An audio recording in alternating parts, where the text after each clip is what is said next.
to the Butterfly House with me, Jane, your host for today. I am not actually in my butterfly house. I've come into the main house. I'm in my back end of my living room where the French doors are onto the garden because, as it will transpire, my setup here includes my wheel, and I have some spinning work to show you this week.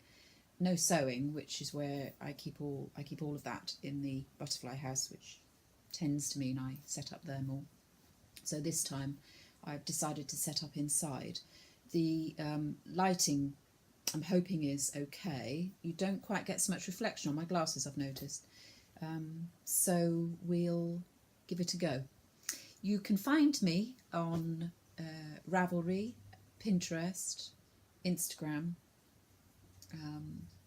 I have a blog which is touched rarely if ever. I must get to that. My son's going to run through the WordPress program again with me and help me and remind me on ways of manipulating and using it. So I will get back to that. That is one of my goals for the latter part of this year. So you can find me on my blog if you care to just read over and over again the same old stuff. And obviously Facebook as the Beady Butterfly. You can email me on threadedwithfibre@gmail.com if you want to ask questions or exchange or just get in touch and, you know, chat about fibre-y things. That's, after all, why I'm here, and I hope why you guys watch. Welcome to all previous and present viewers. Thank you for coming back and sharing my stories. I have a band of people who regularly exchange chit-chat and what have you, and for that I am genuinely pleased and grateful. I love to hear opposing and similar opinions, and enjoy sharing knowledge, or indeed gaining, rather more pertinently, gaining knowledge from others and experience. That's a hugely important part of this process of podcasting for me too, and that's slowly but surely happening. So if you do have something you want to share that's pertinent to where I'm at with my work, or you want to ask me things in order to perhaps expand your own work, do feel free. It's a purposeful part of podcasting, I think. I'm not terribly good on my Ravelry page. I have one open connected specifically for the podcast. It has a very small following, and I entirely understand that's largely to my lack of presence there, and it's simply another way for me to get contact with people. So, you know, if I check it, I certainly check everything every day, and sometimes certain things I'm on far more regularly, like Instagram. That's pretty much the quickest way to get in touch. So to start with, tea, as always, or coffee, as it has been, but tea today. Mr. BB is out. It's Friday afternoon, so I'm a little later podcasting, and that's the reason for that will also come clear later.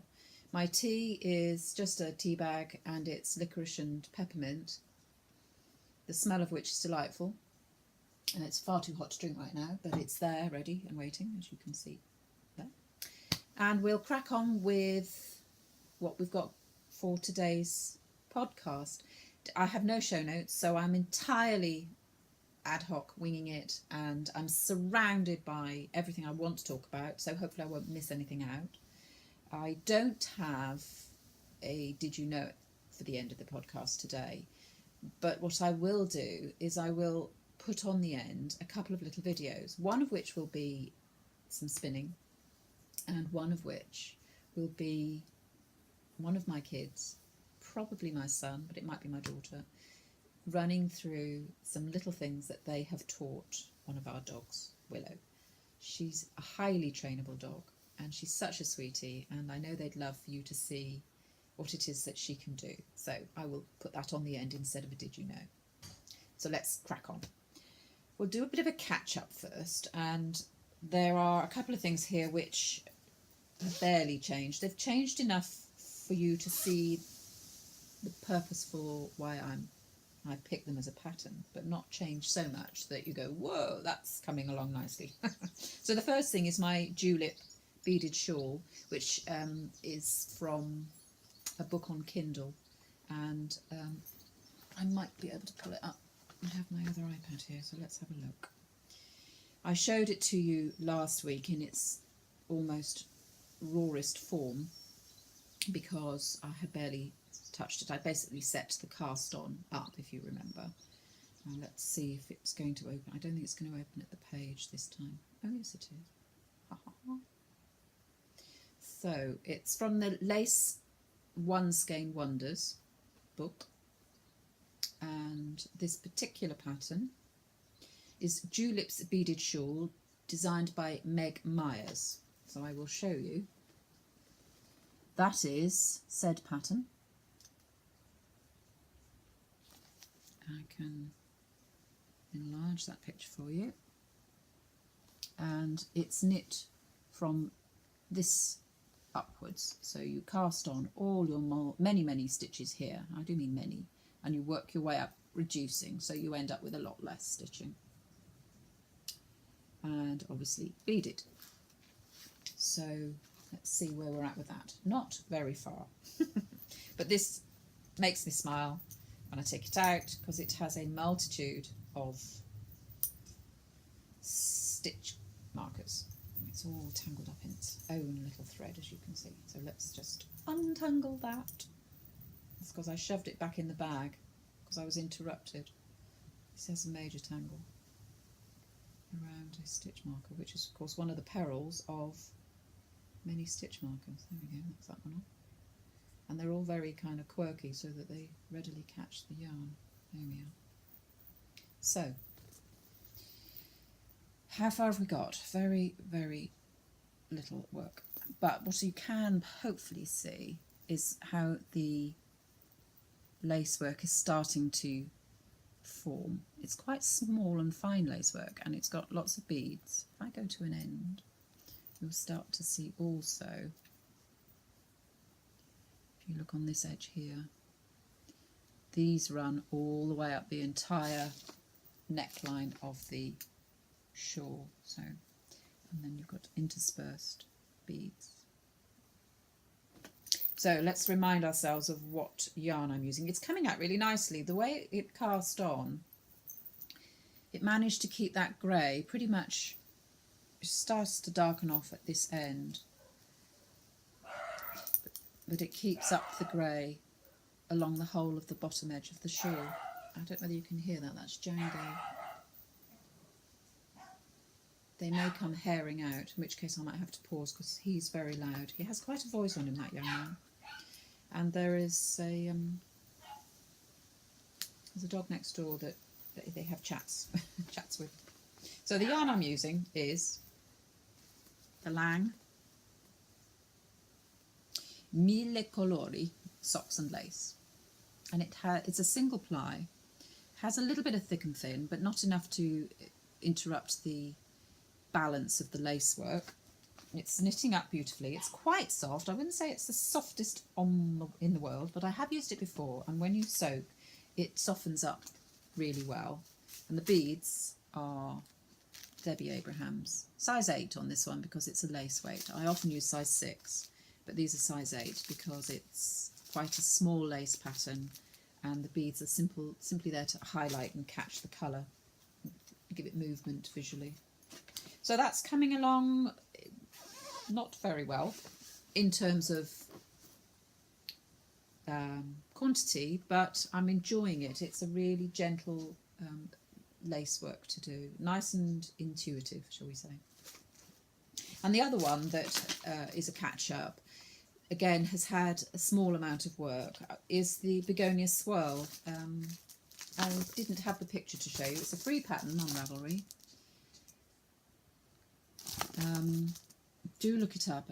As I said, it has stunning visuals, other people's projects. It's a lace weight yarn, and I've done a little bit more so you can start to see the movement and the action of the shawl. Now the difference with this one is the type of cast on. It has that very, very long garter tab, whereas you'd normally get a little one that sits and then you increase across the top. This one starts off with all of the top edge as a garter tab, and then the shawl comes off that and spreads out so that you then get your width around your body. And I have enough here to show you how the movement is starting to take place. So the garter tab it's quite cobwebby, isn't it? Garter tab is running across the top here. It's very stretchy, and the way the pattern is working is you're starting to see these triangular shapes here. They chase flies. It's quite funny. Starting to work their way around, and there are 12, I believe. Can't really remember off the top of my head. And they're separated by this ladder lace here. They're running all the way through. The yarn is Drops lace, and it's beautifully soft. My colourway for this one is 5565, and it's a really lovely, I'm going to say rust, but it has some flecks in it. There's the colour flecks. You can hopefully see that. It's quite, on the screen that is quite true to colour. And there's some little gold flecks and little blue flecks, and that enriches the main tone. So you can really see some depth of colour there rather than a blank flat colour. It's all in the mix, as any artist will tell you. When I was painting many years ago, doing my A-levels, and I do mean many years ago, it's amazing the choice of colours you have to put in when you're painting a face. Blues and greens, just to bring out the skin tones. Quite fascinating. So those are two catch-ups. Let's see if this tea is drinkable. Django flew in, flew out again. I think he wanted to know who I was talking to. A very sociable little beast. That's starting to cool down nicely. So that is, as I said, the catch-ups. Just the two of the catch-ups. I have got two more shawls. Just keep going, really, don't I? What I've discovered about myself today, this last fortnight, is that it is definitely process-driven for me at the moment. I've always said, you know, it's a process thing, and what I finish with, I'm happy to gift or just look at and enjoy. But I want to expand my process knowledge. So I have picked some patterns I've noticed here that have given me some new experiences, so that I'll come to those and explain what's new about them for me as we travel on. But the first one I'm going to show you is the Shawl Society's second pattern. It's out now, and so I won't be spoiling it for anybody. I don't have a full picture. I'm trying to cut down on the printing, so I'm only printing in black and white unless the colour picture is essential, and the only pattern picture I have is this one, which gives you a nice shot of the pattern sequences. So there's obviously going to be 4 charts to follow. This one is garter, it doesn't have a chart. These 3 have charts. And you should be able to see here that it's beaded in this section and in this section. And this appeals to me as a knitting process. Once the garter's got through, so you start and get used to your yarn and your tensions, and you iron out all your issues through the garter, you then slowly get challenged or sparked off with different patterns. So I've managed to get to 15%, so I really only have a lot of garter to show you. The pattern, I believe, doesn't start to kick in until about 40%. Let's have a little look. I do like the patterns with the percentage chart. Very nice. So the eyelet section, which is your first pattern section, kicks in just after 35% and runs into the 40% mark. So that would be that section that I'm nowhere near it. I'm at, as I say, at 15%. And And here is 15% of her second shawl, which she has called Amulet, and it's based on an Egyptian scarab brooch. I would suggest you read her Helen Stewart's explanation of why it inspired and how it inspired her pattern.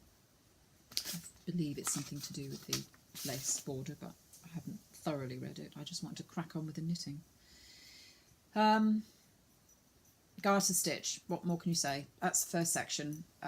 I'm making a small personal modification in terms of technique and process.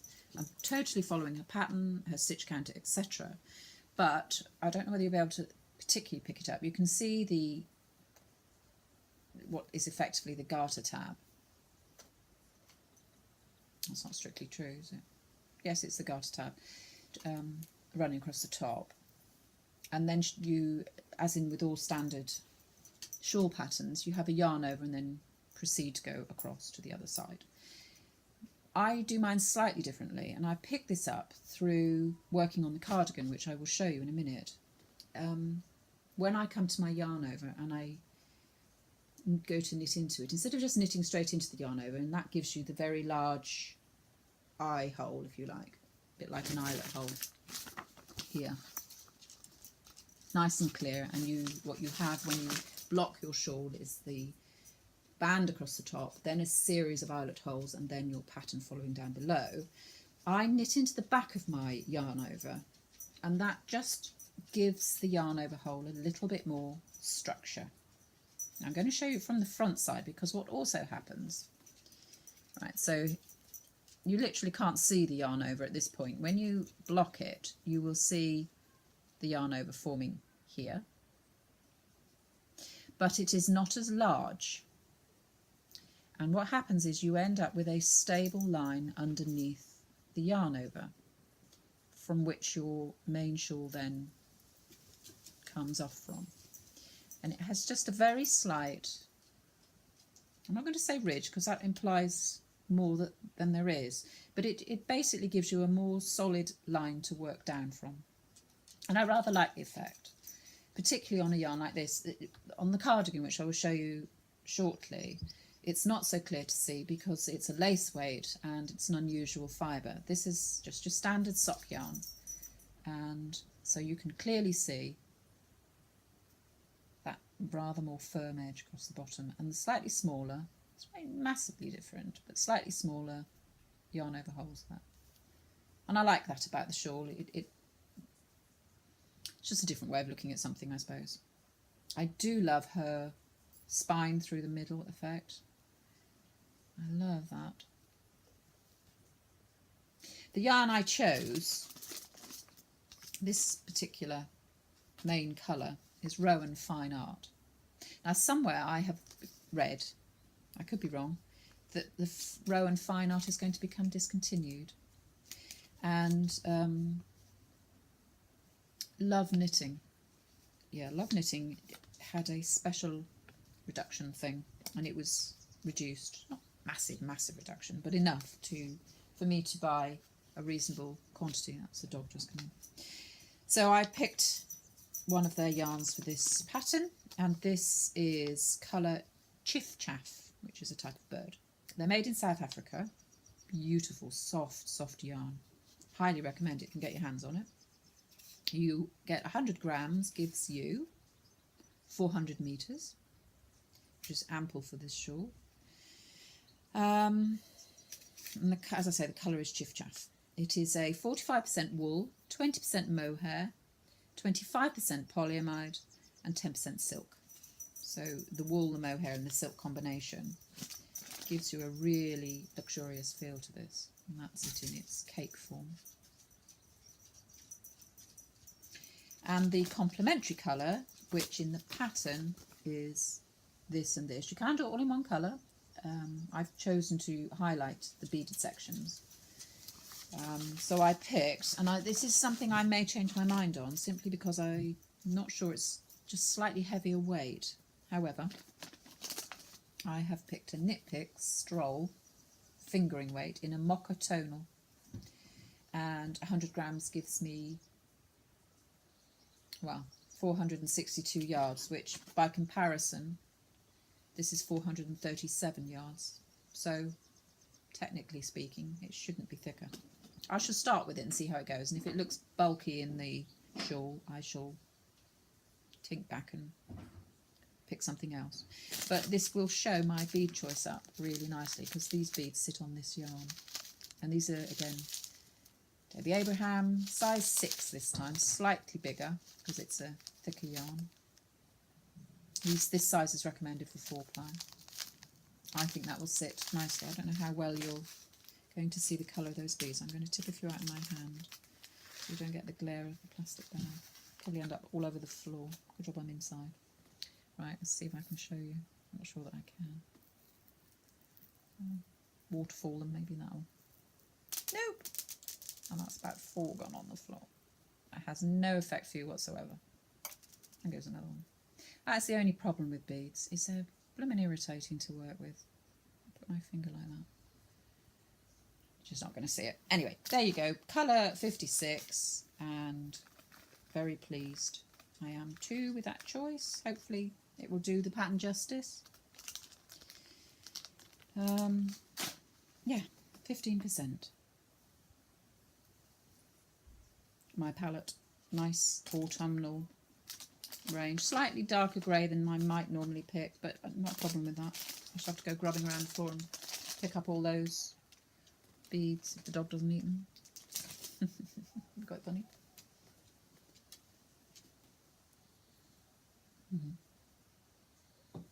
Very nice. And the next shawl that I'll show you, again, gave me the opportunity to do something quite different in terms of process. This is a Polana shawl by Amber O'Brien, which took my fancy. In stripes reminiscent of changes to topography over time, the graphic colour play of the Polana shawl is sure to make it a fast favourite. A simple edging gives it the polish to be at home anywhere. As the stripes radiate outwards, this shawl is ready for the adventure of whatever your own particular journey may be. And it's part of the Songlines collection, which features 5 shawls inspired by the songlines of the Aboriginal peoples of Australia. And so, what did I get out of this? Right, the first thing I will tell you is it's done on US 7s or 4.5mm needles, and it's a DK. So, first of all, what's different for me in this knitting collection is it's a thicker weight and fatter needles. Great.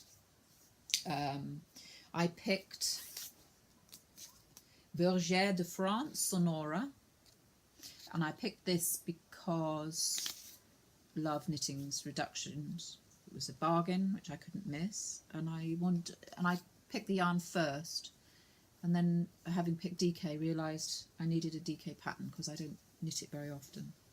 So then I found the patterns, and in the collection of 5, there's a lot of different weights of yarn within that set of 5 patterns. So I have 2 colour choices. Let's pull out one of each and tell you what the ball band says. Woo! That's my second needle. You need 2 sets of needles, which I'll explain in a minute. Right, there you go. Those are the 2 colour choices. It is a 50% cotton and 50% acrylic. Beautifully soft. Can't fault it at all. These are 50-gram balls, I believe. Yep, 50-gram balls, and they give me 115 metres or 125 yards, depending on what is your preferred measurement. This colour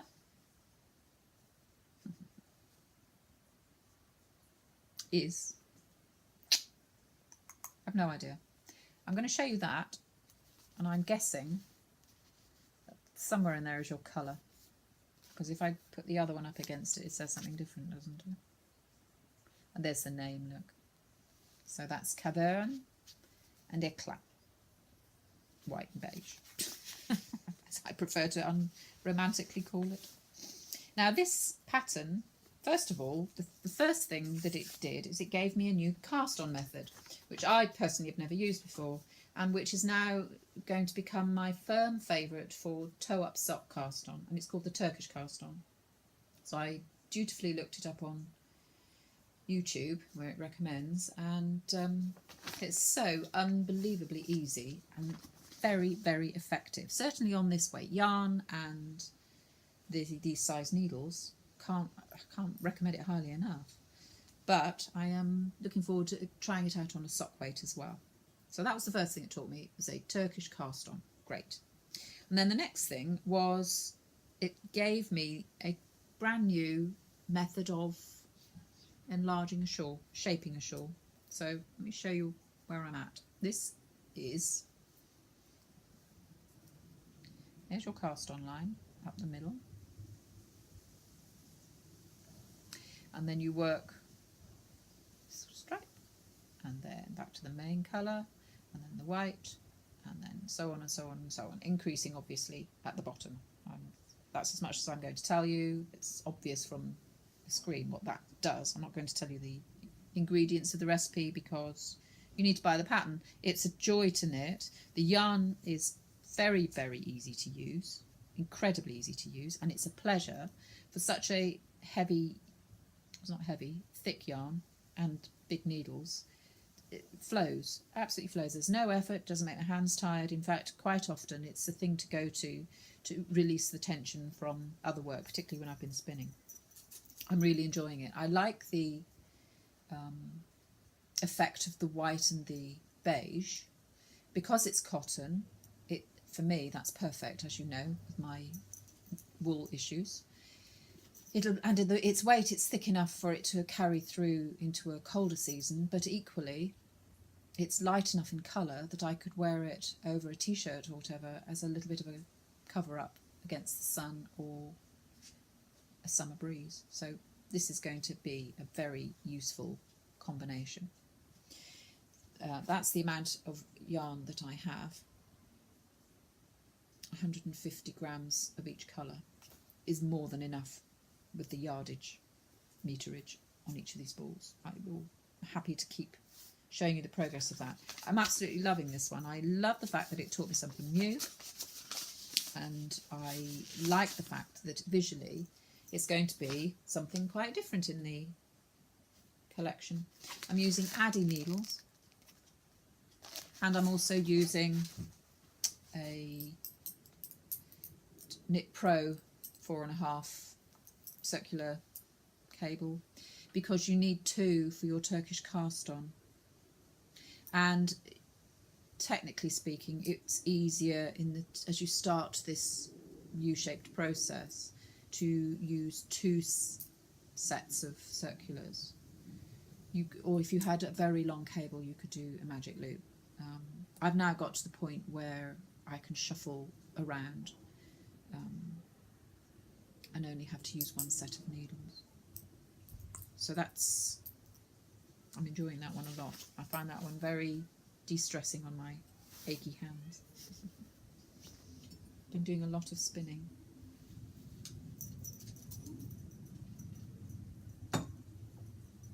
So there we go, that's shawl number 3. I will now show you my cardigan. Now when I showed you this, I hadn't done very much at all, and so I've really picked this one up and cracked on with it because I'm enjoying it so much. I'm using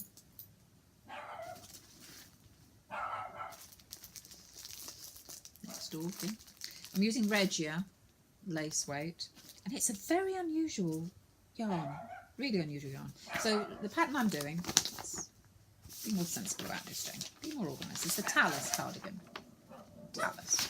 Be careful what I show you there. I won't show you the pattern, do I? There you are. That's it. Look it up. It's gorgeous. I don't know what picture I've got here. I suspect not very much. I have a small picture of the neckline. Actually, this gives you good indication. I am literally here. And all the sleeves, they stop at that point there to carry on later. I'm here. That's a really good indicator of how much I've done. When I showed it to you, I was somewhere up here, and I've done all of that. It's knit on. I try to be more helpful with information, and sometimes I get so carried away with loving the pattern that yeah, I forget all the details. So it's done on 3.5mm needles, which is a US 4.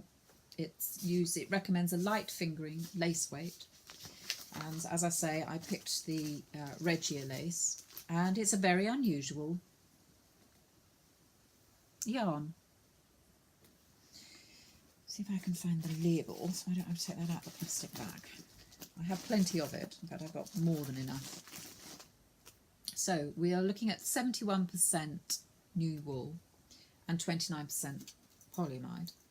I love their absolute accuracies there. 100 grams gives you 600 metres, so you get a lot of fibre on your ball. The colour choice for the top half of my cardigan is 06575, which is not terribly helpful, is it? And then the bottom half of the cardigan, which is the lace work, which comes on the lower half of the sleeves and just below the bust line down. I picked a grey, a very neutral colour, so that I could wear anything underneath that. But what's unusual, I keep saying this, about it is as you knit it up, it gives an almost boucle effect. It's very springy for starters, very light. And the reason why it boucles is the 71% wool is your colour in there. And then your 29%, now I don't know how accurately it's going to pick this up, there is a very, very fine black thread running through. You can just about see it there, look. Which has little or no stretch. I suspect it has no stretch. And what it does is it buckles up the woolen fibre. And so that when you knit it, you end up with this rather more boucle feel, which I like a lot. It isn't quite what I was expecting when I picked the fibre for the project, but having got this far into it, I'm really happy. So if I can untangle the needles enough to show you, you can see where I'm at. I haven't tried it on myself, although I did put it on my model and it was more than big enough. Now if I just tuck that into there and that into there, that should hold those. So we have the top of a cardigan. As you can see from what I showed you in the picture, I am literally at that lower neckline. The collar is there and I'm about 2 centimetres below the collar line. This will show you, this is where I got the knit into the back of the yarn over from, and so what you can see is it gives a nice lace effect on the raglan, but not so wholly that you end up with, you know, too big a hole down your raglan point, just enough to give it a lacy effect. And it was that persuaded me that actually I'd quite like to see that effect on the top of a shawl. It firms up this line down here, and so it only stretches to a point and then stops, and depending on how hard I block it will be how big those gaps are, because bearing in mind it will go down as well as out. I like the way the colours are forming. It has quite a fiery effect, doesn't it? Really pretty. It's very easy, and I can watch the telly while I'm doing this now. Now that I've gone beyond the remembering where to increase, which rows to increase on, which rows to raglan on, and all of that sort of thing, I am simply going down the body. And I have to go to a certain point, and then there's a lot of short rows to give the back a nice low sweep, which hopefully I'll be able to show you the next time we view. My owl is where I was when I last showed you. So I'm very pleased with how this is coming. I'm again enjoying it because it's a garment, and I haven't knitted a garment for such a long time. If you remember, the only other one I've got on the needles of any significance, if at all, is the engineered seams, and I put that away for a little while because that's more of a winter sweater, and it's quite a hefty piece to carry around now because I've got quite far with it and well down into the body. So I'm enjoying this one. I hopefully will have you a lot more to show you next time. So I'll pop that back in there. So that's the catch up on the garment. Socks. I am pleased to say, I did check, it was 9 pairs the last time we spoke, and I have, foolishly or otherwise, cast on all of the last 3 of my box of socks requirement of 12. So when these 3 are done, everything else is a bonus, which is great. However, each of these 3 offers me something new that I haven't done before in socks. Not quite the way that these socks present themselves. So the first one, no pattern. I am knitting entirely from my, what is now almost exactly a year's worth of experience of socks. So I've actually done about 14 pairs of socks in the year that I've been knitting socks, and I feel confident enough finally to let go of the pattern, and so I am now doing my very first vanilla sock entirely from experience of other patterns. So I've got my recipe that I enjoy. I've decided no stitch pattern, nothing like that, and using all the skills that I have thus acquired, I have my first sock. So each of these is almost one sock complete. This one is complete. So this is completely, for me, my very first vanilla sock. Such a pretty pattern. It's very simple heel, flap and gusset design. I've done from the cuff down to the toe. I'm not terribly sure why I did it that way. It is my standard approach because I don't need too much leg. I don't like the socks to come up too high. The yarn that I chose for these is the Drops Fable and the complementary Unicolour. I'm not sure I have the... Oh, here we are, look. That's good. Superwash treated sock wool, Drops Fable, and that colourway is 901. This is 901, and it knits up like that.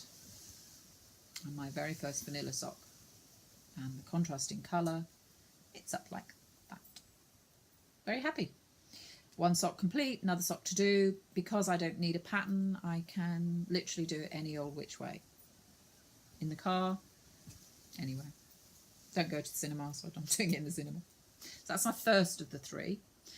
The second of the 3 offered me a new heel pattern.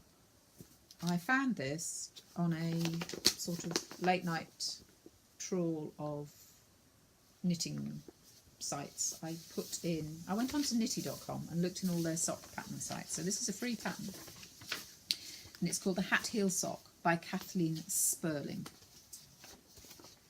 So I'll find a better picture.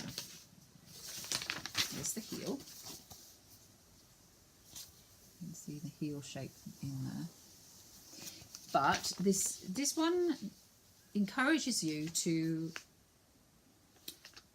visualise and approach your sock in a different way. I have yet to get any further than I am knitting it, so I can't recommend it as how it feels 100% yet, because I don't know. I haven't got that far. If you look at this picture, you can see the foot part here. Then you can see your heel and your gussets, and then your leg. And I'm on my first sock, and I'm about to go up the leg, basically. Let me show you the sock so you'll get a good idea of what I am talking about. Here is said sock. I have put this on Instagram, so those of you who follow me will be familiar with it. Now, I am aware that when I lean forward with these things, it's chopping my head off. So excuse the enthusiasm, and after all, it's the yarny things you want to see, not me. So And let us go into a little bit more detail with this sock. You start by casting on your heel. And it's an entirely free pattern, so I'm not going to give anything away by talking about it, and can only encourage you to try it should you want to do something a little bit different. So you knit the heel as if you're knitting a hat, a little mini hat. So you can see my cast on there and all the increase points radiating out. A little bit, I'm not going to say fiddly, because if you're used to doing a hat from the crown down, the fact that it's smaller is the only different aspect to knitting a hat. Smaller needles, finer yarn. I haven't done that before. I have sort of done this, which ultimately turned into a square. But and I know you can do shawl patterns like this. This is the first time of this size and weight of yarn, etc. for me. And so manipulating the set of double-pointed needles was a little fiddly to start with. These are the only ones I've got, and I think bamboo would have been better, simply because with only a couple of stitches on each needle for a short while, they had a tendency to fall out. However, it didn't put me off, and I didn't despair, shall we say, and I only had to do it once. I did find the very first few stitches in the centre there, you can just see them across there, on either end tended to be a little bit loose, but you were able to backtrack and tighten through, and so ultimately you end up with a really tight heel. Really tight and very nice. And if I'd thought about it harder, I would have left a longer cast on, and then I would have woven it around to reinforce the heel. Didn't think of that till after the event, and it's certainly nothing that they talk about in the pattern that I'm aware of. But as a future thought, it might be worth considering that you leave a nice long tail and then weave it in and around, and so you will then reinforce for wear, because there isn't. Now in an afterthought heel, there isn't. The only time I believe you reinforce a heel is when you do the heel flap and gusset. I'm not aware of any other, but then my experience is limited. Eva, you might know. Eva, sorry. So there we go. You keep knitting until you have a nice little hat, which that's my hat there. Then you have to do some gussets. So if I now open it out this way, you can see a gusset. And each flap is knit separately, so it's a bit like the ear flaps on a hat. And they connect at the top when you run out of stitches. Now my thought at this point was, how restrictive is it going to be across the cast on off edges of the gusset? Because when you pick up, you start to make a stabilising line which reduces the stretch. I followed the pattern because it's brand new, and I don't have a problem with my instep being quite high. However, I suspect for a very high instep it might not be the best option on the actual pattern. This is a dream on the heel. It is made heel shaped. In the pattern, Kathleen talks about heels being round, so why shouldn't, feet, so why shouldn't the heel of your sock be round? And it is just like someone's put a glove on your hand. It's incredibly comfortable. But this point here may be restrictive on high instep. So my advice would be, rather than follow the pattern with this shape going to a point, and you end up with 2 stitches which you leave live on one, knit up your other flap and then graft together, my advice would be to not cast off and to the 2 stitches, but to leave possibly more and then knit without reduction, so that you end up with a slightly wider joining band across the front, which will allow more length, if that makes sense. You'll obviously have to pick up more stitches around, which you can reduce down to your foot size and leg size, but the crucial point is that there. Now that is thinking in work time, if you like. So I don't know whether that would work. And not having a high instep, I can't actually put it on my foot and tell you. Mr. Beebe does have a high instep, and he has put this on, and he said it felt great. Too short because he's got bigger feet than me, but this point here, he said felt great. So, you know, I may have a go at knitting him a pair now that I've done my 12 socks, so to speak. So now I've got to pick up. You keep a section of live stitches at the back, and then you pick up on your gusset sides to your stitch count of preference. You don't get any holes. I'm assuming you won't here on this front V, because you'll of course pick up across the front. And carry on up your leg. I will probably follow the pattern. She has a complete rib going up here, but I might just, you know, vanilla sock it up there. I like the way this yarn is knitting up, so I don't see why I should mess around with the stitch pattern. The yarn on this one is drops again, and the colourway this time is number 914, same drops father. And the complementary colour is one of my random bits of pink 4-ply that I have no idea what it is, except that it's 100% wool. So I thought that would be a pop of colour on the toe and the cuff. Next time I'm going to do the heel in it as well, and start off and change at the gusset point, just for a bit of fun. So that's coming along nicely too. Pleased with how the visual effect of that is, and the new process that I am learning. And so my third sock in the series to finish the box of socks, this one, the newness of this one is I am going to try, I haven't got to it yet, an afterthought heel. But I'm going to try the hat heel in it. I was so impressed with the fit of that my afterthought heel is going to be that. I don't know if it will work or not. Now, the yarn I picked, I was entirely enabled by somebody's post on Instagram. I don't know who it was, I can't remember, but it was so pretty. I thought I really would like some of that on my feet. So I picked Bergère de France Gumi 50. And the colourway is Imprème Beige. There it is. How pretty! Knitting up. Reminds me of old-fashioned roses somehow. I've dropped that on the floor and I'll leave it there. It's not knitting up beautifully. The contrasting colour is called Chair. Made me smile when I saw that. Is that the right way up? Chair. So pretty. I picked that first because I just thought it was so pretty. It's not a true pink.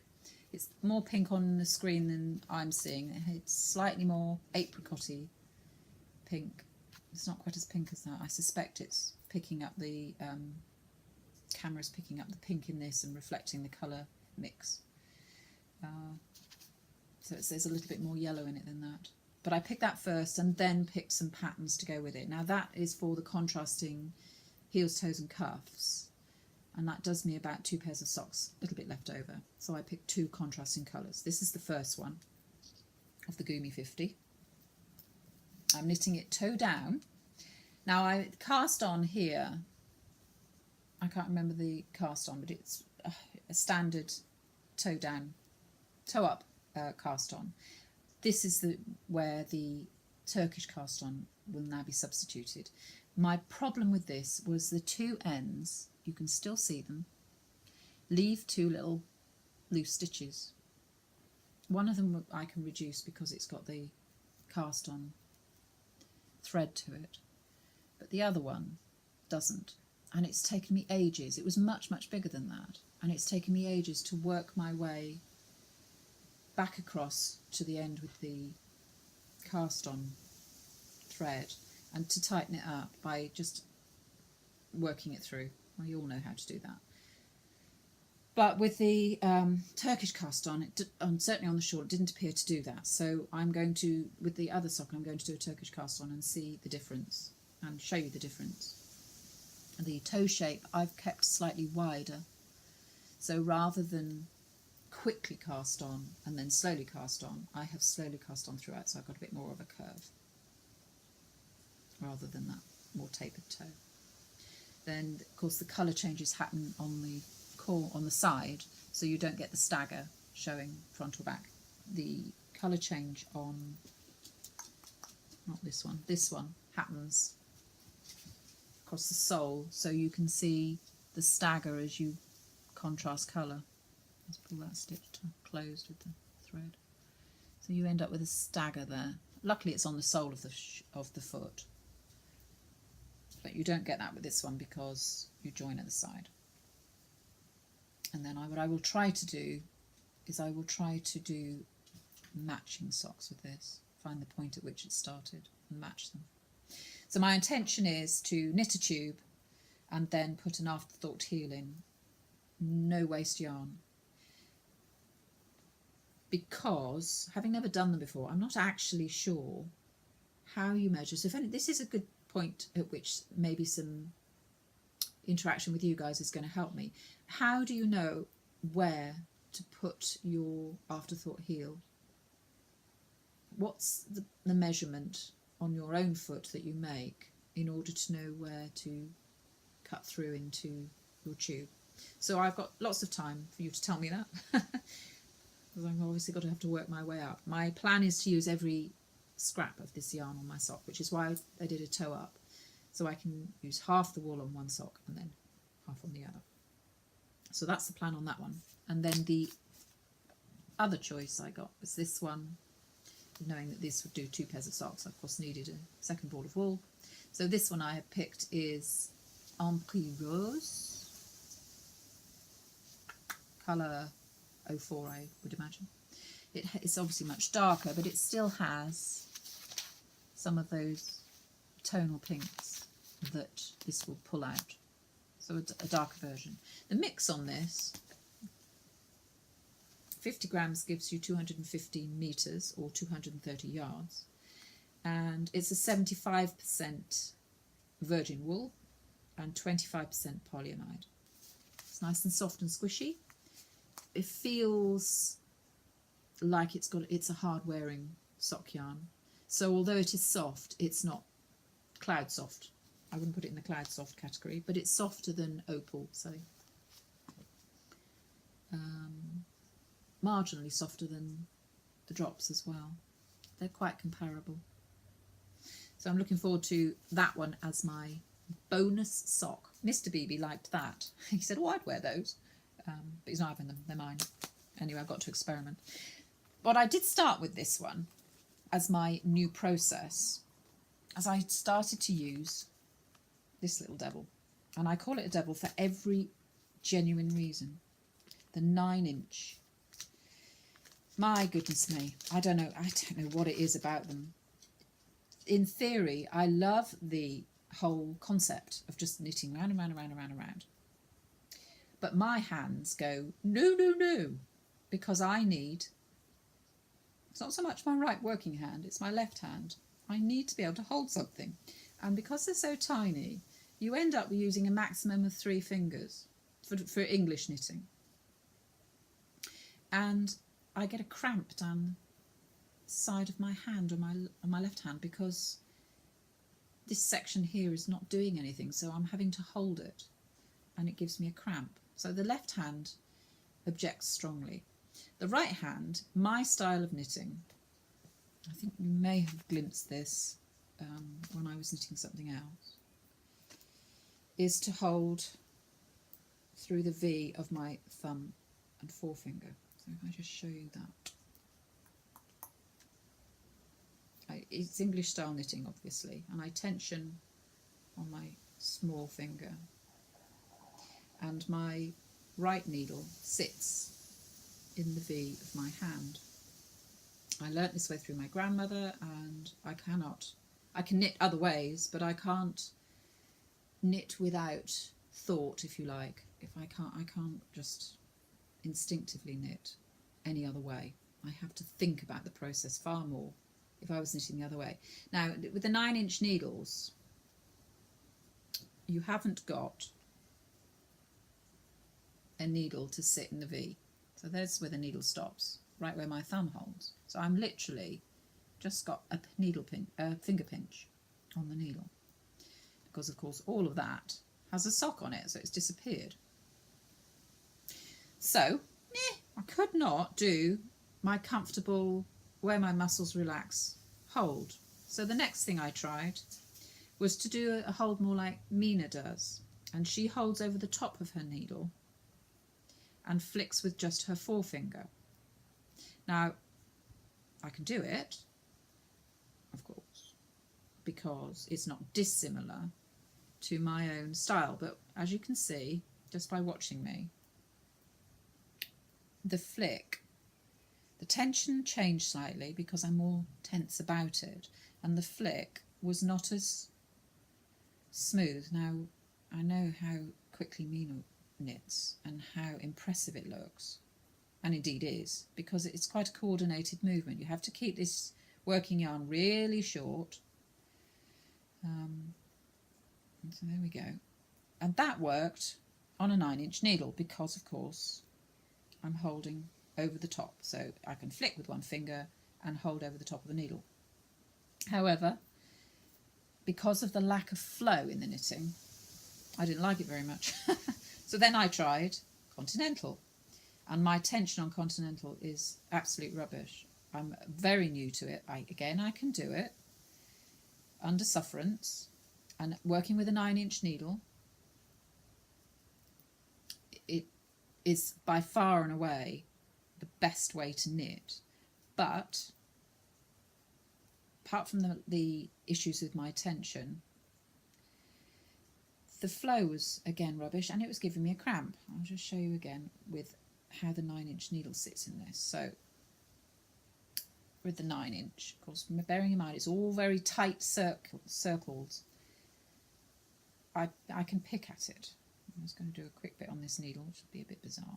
But I wasn't getting a clean pick, and what was often happening is I was missing the stitch and only doing half of it, or splitting the stitch. So that A, massively slowed me down, and B, just made me almost aggressive about it actually, but certainly bad-tempered. So I'm afraid I had to jettison the 9-inch needle. I got in 3 rounds. I didn't even get through that first stripe, and I thought, I can't do this anymore.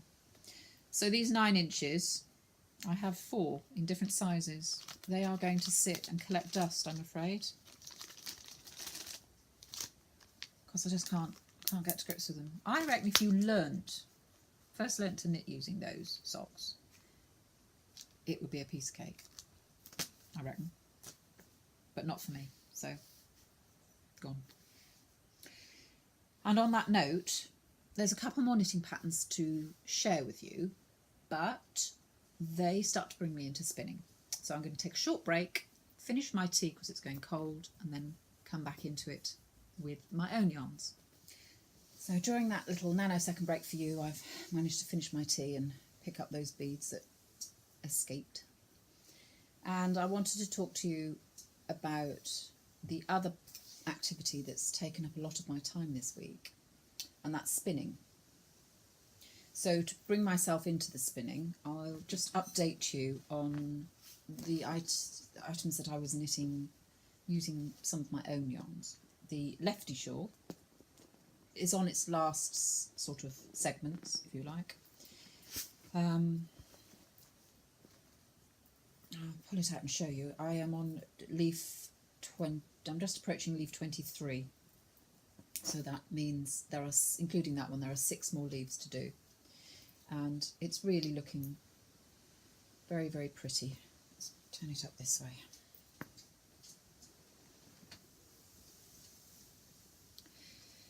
The whole thing actually has quite a nice homespun feel to it. These 2 yarns here are my personal spinning, and the cream background colour is a John Arbon fibre, but has a very much a homespun feel to it. That's the John Arbon. It's my cloud soft yarn. This is where I sort of grade back from it. It is so soft and fluffy, and given its heavily percentaged alpaca mix. It's very soft. You can see from here, these are silk slubs in my own spin. So you get a nice kind of, it's not so rustic because it's quite a sophisticated pattern, but it's enough to make it feel, you know, less produced, shall we say. I'm looking forward to seeing how it blocks. I don't want to overblock it. I shan't block it too much that way, just enough to give the top line. That's my guiding line on the width. It has a point at which it won't stretch because of how many increases there are. You increase every row on this top line, and so that gives you quite a firm edge. So whatever stretch that is the maximum width. But what I want to do is stretch it off angularly down that way so that I give the leaves a chance to bloom. So if I pull on the central stem of the leaf, I should be able to open them up. My own spin is holding up very well in terms of balance against the John Arden. So that's all I've got left of 100 grams. One skein of yarn. It does eat quite a lot once you get going. That's a tiny bit I've got left. I will continue to go regardless of the amount of leaves until I've used all this up. Once that's gone, that's where I stop the shawl, because I have plenty of my own spin. That's my hook for my beads. There's the original colour that inspired me to do the pattern, and that's the complementary yarn. This one is a heavier spin than this, and this is quite slubby.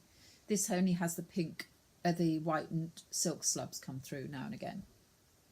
So the two leaves are coming out quite differently. The pink one is coming out quite firmly in the shawl. There's quite a substance to that. And these are a little bit softer, which I quite like because it will give a much more free form, natural feel to it. And the little beads on the end, just to give a little bit of stability to the central vein, if you like, so that when I stretch it, they will be highlighted through. So all in all, I'm pleased with how it's going. It's a very worthy knit process. I will possibly, rarely knit this shawl again. I would like to do it in a much more pop art way and do a monochrome black and white and make it an evening shawl, possibly in a silk. But of course I've got to wait till I find the perfect yarn for that concept, haven't I? But it's an easy knit to do, and once the leaf pattern is mastered in the memory, you just go with it until you're bored with it, really. So that homespun is doing very well. And this one, which is my on the hoof design using my homespun complete, and this is the Django yarn, as we like to call it. This is 100% alpaca, and I got this fibre at Bristol Fibre. No, that's not it. Dear. In Bristol in a fair. I can't remember what it's called. Isn't that awful? See, I've gone to bed since then. I've forgotten so many things. It is still holding out in terms of quantity. My aim was to finish the back before I ran out of this supplementary ball. I was knitting alternately because I spun this later than I spun this, and I plied it. What I did was I spun enough to ply equally, and then I got left over with a lump. So I divided that lump and then plied that and got this supplementary ball. And because it caught the beginning and the end of something, it's not as even a spin. So I wanted to feed it through here by knitting alternate skeins. That may or may not make sense to you. A bit like when you buy two skeins of yarn that aren't quite equal dye matching. You want to feed it through. So that's kind of what I did with it in terms of weight. And I have just cast off the back neck on the gilet. Let's turn it around the right way. So this is the back. You can see that'll be the back of it. It's a very deep armhole, and you can see the moss stitch edging to it. It stops there, and then that's the side seam, and then you've got the tab on the bottom. So that point there to there will be the stitched side seam, and it's obviously going to be stitched in the flat. I've started the back moss stitch neckline, so the back has I did 6 rows of moss stitch and then cast off the centre stitches, leaving me 6 each side still to carry on in moss stitch, so that when we come, if you imagine that's the back of the jumper, when we come down the front, this overrun of 6 stitches each side will carry on as edging down the front of the tunic. I plan to bring it shaped in. It's not going to be a done up top, it's just going to be loose. I'm not going to do it up, but I plan to give it a bit of a slope inwards and then down, and then as we come down it will hang lower than at the front than the back in a soft V shape, which the moss stitch edging will run down each side and then also down the other side, which hangs beyond the back line. That's the plan. We shall see. And the what I'm hoping, I don't want to increase on the outer edge because I think that will interrupt the moss stitch edging. So what my plan is to increase this side of the moss stitch edge. So if you imagine that coming down, my increases will happen here, so that this band, 6 stitches, stays the same 6 stitches all the time and travels and will be pushed over and out over that way. Just have a gentle slope, it won't be massive. And the shoulders should drop slightly. This is quite a loose knit. I've done it on 4.5mm needles, and the yarn is probably, in parts it's a sock weight, and in small sections it's a DK. So there's a DK section which then goes down to a sock weight section. So what you're getting is a nice loose, in patches, rustic feel. And so what will happen, because it's 100% mohair and it's quite a loose knit, is it will drop in length. I don't plan to block it, if at all, so its own weight will open up the garter stitch, and so it will actually be longer than my original measurements, which is entirely what I wanted it to do. So that's coming along. I don't do it a lot, but it's one of those knits that, a bit like the stripy shawl that I've just started, it's a very good hand relaxer because of the size of the needles and the weight of the yarn. But it's giving me a feel of how well my personal spinning is working. And my spinning has... I won't... Django. I don't know who he's talking to because he's not in the garden. Very odd.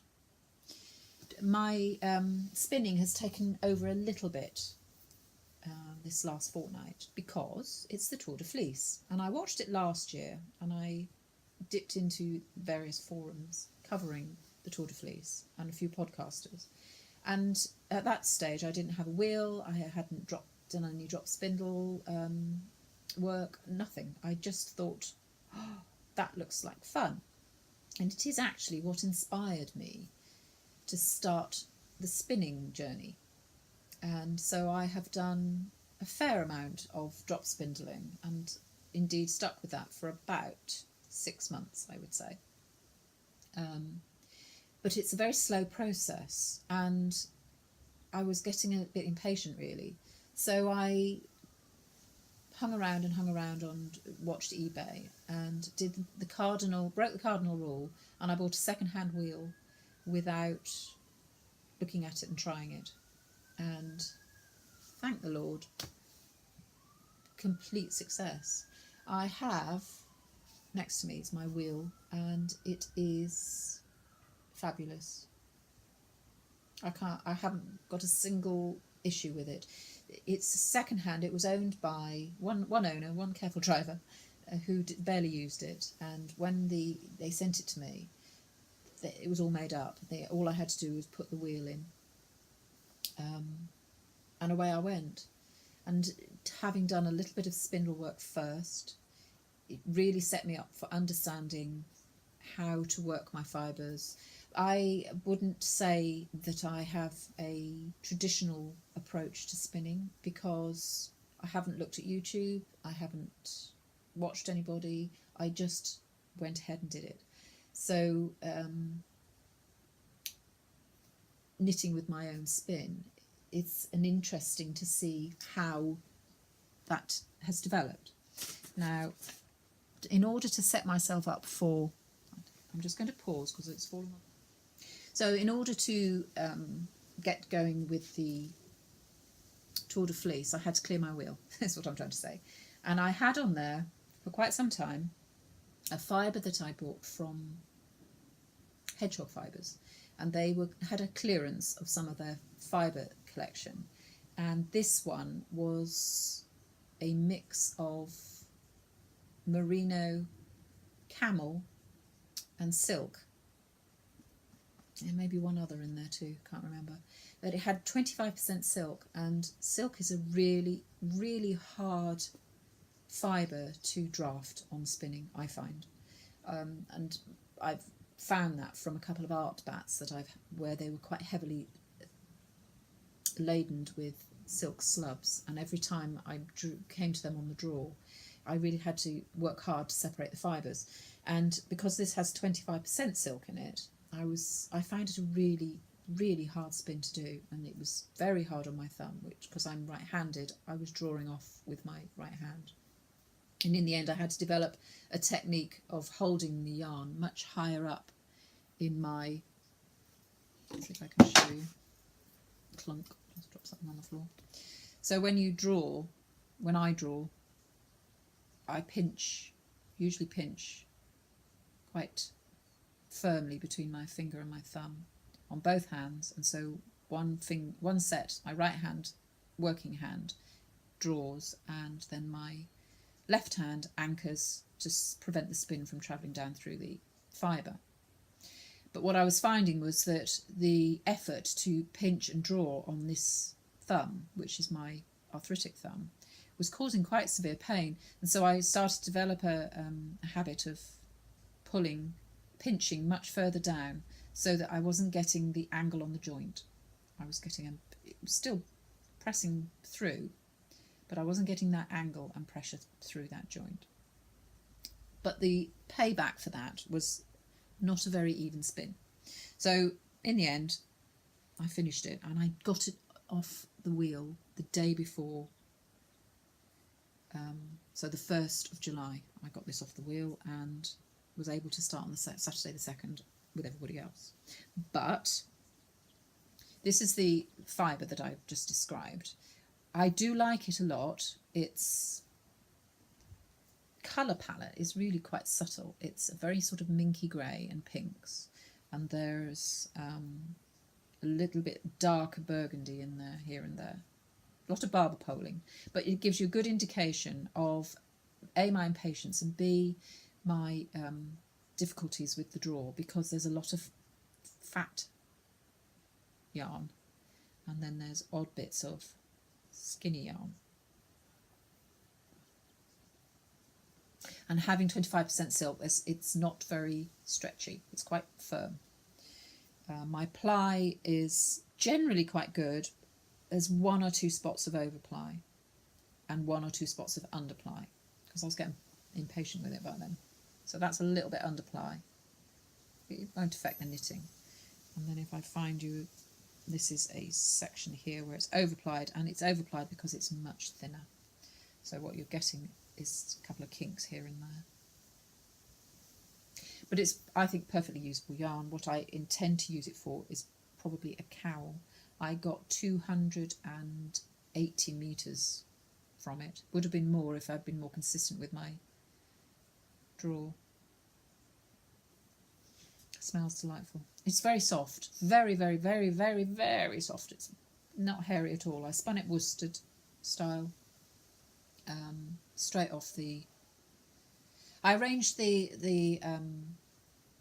fibre slightly in that I wanted to try to match, but in the end, because it was an inconsistent draw, it doesn't match. There's a lot of barber poling, which is fine.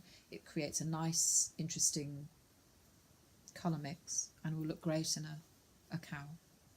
So that was off the wheel, all ready to plough into fibre for Tour de Fleece. And so the first thing I picked was John Arbon.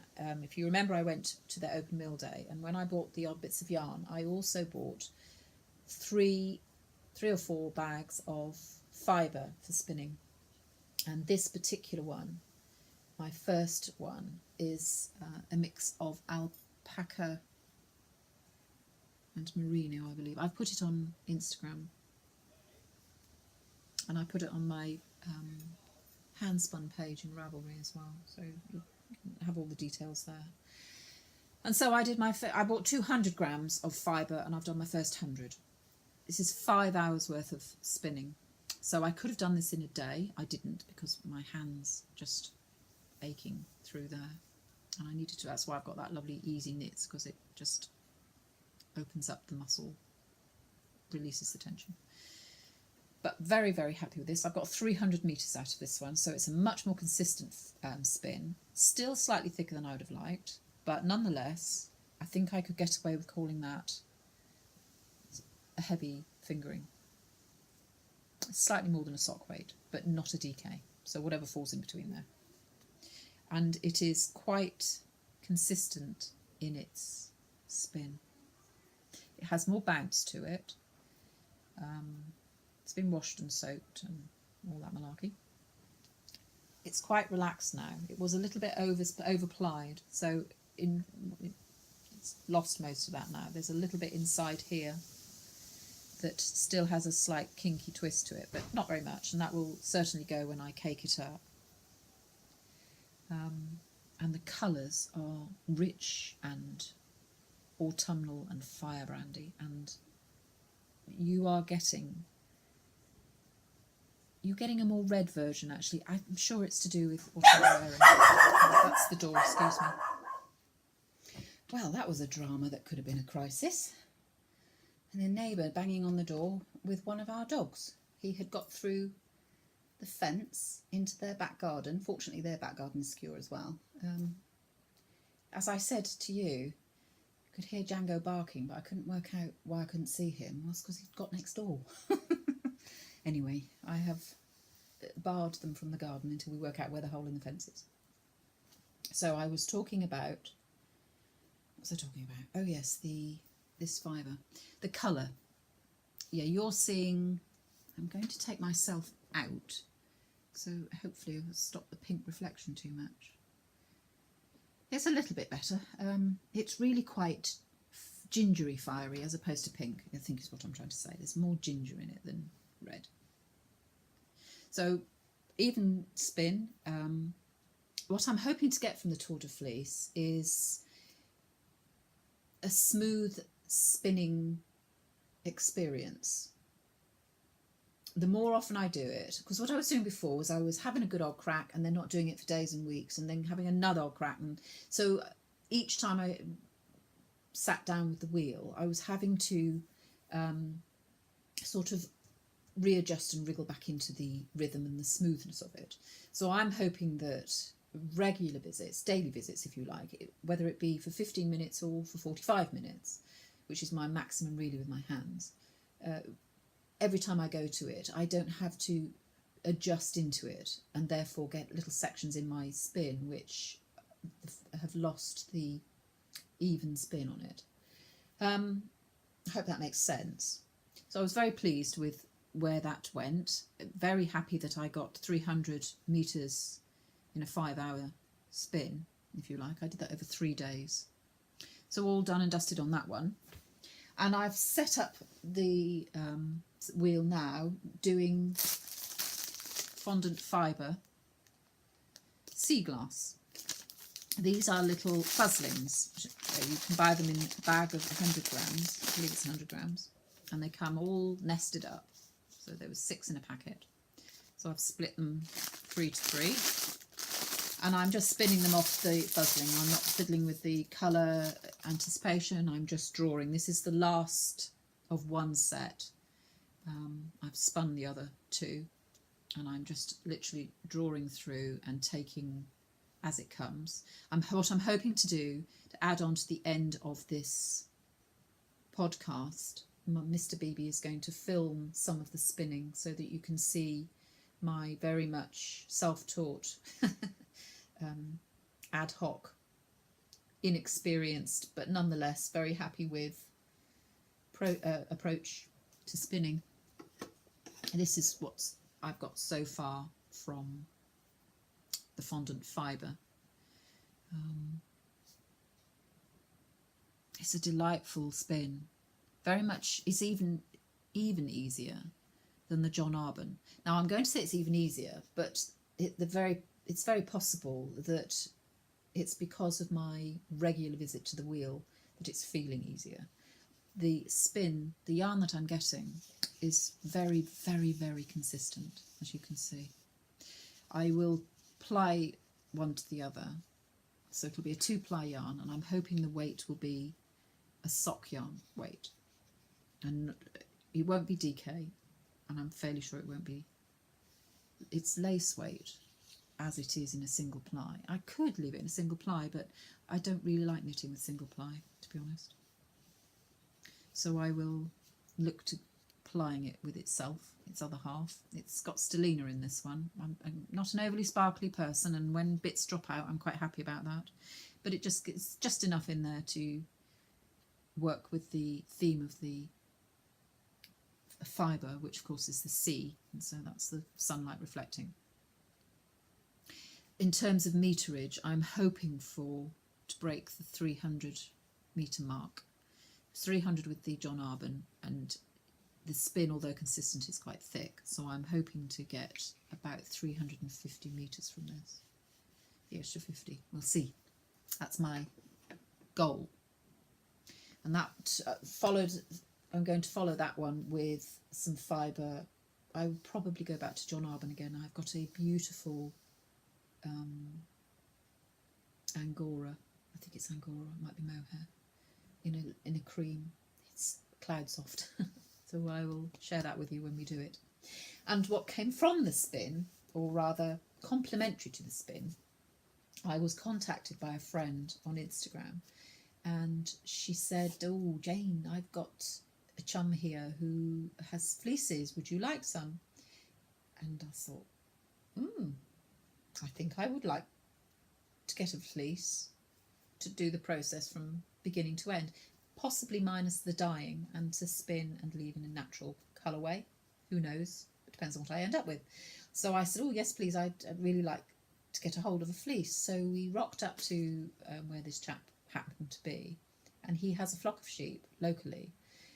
I don't know how big the flock is, not huge, because the condition of the fleece was, I won't say it's immaculate because that's impossible, but it was 24 hours off the sheep, so he'd only done it the day before, and so it was a lovely sheepy smell, and but it was quite clean. 1 or 2 bits of veggie matter in there, not very pooey. However, it was 5 fleece and not 1. So I have now got 5 fleece to work with, knowing that I'll probably only get about 2/3 of each fleece usable fibre. I'm still going to be well laden till Christmas, even if I spin every day. But of course I've got to prepare it as well. I have carded wool before to mix colours for needle felting, so I can use the cards. I haven't combed before, so I've ordered myself a set of combs which line up the fibre and get rid of all the last of the veggie matter and the little nubs and things like that, which you don't want in your spin. Really sets the fibre up well for spinning. I have a small example. Well, what I've done so far is I've cleaned 1 fleece, and I'm cold soaking the fleece twice to remove, it loosens up the fibres enough to pick out the last of the large veggie matter, because as I say, it wasn't too bad at all. It breaks down some of the soil and sheep poo and all that sort of thing, and so I put the first soak in for 2 hours, then I drain it off, and I put a second soak in for 2 hours and drain it off, and then I let it dry. And it's at that point that I will store it. When it's completely dry, I've had some great advice from a couple of people on further prep and storage. So I will stop at the 2 cold rinses. It gives me these fluffy clouds at the moment. I have a good example of the staple length. The sheep are Suffolk. They're a mixed breed. I can't remember what he said they're mixed with, but the hereditary line is Suffolk. And then there's a couple of other breeds mixed in, and that's the staple length there. You can see there's the growing end of the fleece, and that's the sheared end of the fleece. So, and I would say that that is 3.5 to 4 inches long. So I should, if I can prep it well, I should get a fibre that I can worsted spin. But I'm quite happy to try wool spin on this. If the staple turns out to be much shorter, 3 inches, then I will enjoy trying a woolen spin, which I haven't done yet. And I want to try a long draw woolen spin. So this is the, after 2 soaks, that's all it's had. It's not as soft as it visually looks. It's not by any means scratchy, but it's quite dry feeling, because I haven't lost all the lanolin out of it. It's not had a hot wash, and it's had no detergent in it. So this will go away for storage, and I will take it out and finally clean and process for spinning as I need it. I don't plan to do 5 fleeces all in one go every stage, but I wanted to have something that was storable, that was A, bearable for smell, and B, could end up in long-term store, you know, a year. It still smells like sheep, which is fine. The house has a general odour of sheep, but it's clean sheep, not dirty sheep. We've all got to get used to it. You can see by this small sample, there's still veggie matter in there, not masses of it. If I just stretch some out, you can still see little black marks in there. Now that will all come out with the combing process. And I was showing my daughter how to, because she was interested in what we did next with this great lump of fluffy stuff. So I showed her a little bit of the carding process. And as we carded through, I think I did it about 4 or 5 swaps over, there was quite a collection of detritus and grainy stuff on the surface of the counter. So she had a go too, and I think she'd quite like to help with the prep. I'm hoping she will, because there's such a lot of it. I've got a pile of it on my coffee table over there, which is completely dry and ready to go into storage. I've put 3 levels of an airer out there, and I've still got long-term soaking, 1 more bucket. That was overnight. The last of it is the edges of the fleece. So if you imagine it's this section around the fleece, that's his bare tummy, and all of these edges are where it trails on the floor, and it's much more dirty. So I separated that out from the main fleece. I've double soaked all of that. It still has quite a heavy lanolin, but it's a clean, as I say, it's a clean smell, and once thoroughly dry that will go into storage. So the lanolin will help keep it and preserve it, but it will be away from bugs and things, which I've got to watch out for. The last bit, as I say, which has been in soak overnight, and it's now on its 2nd soak of today, and I think it will need 1 more.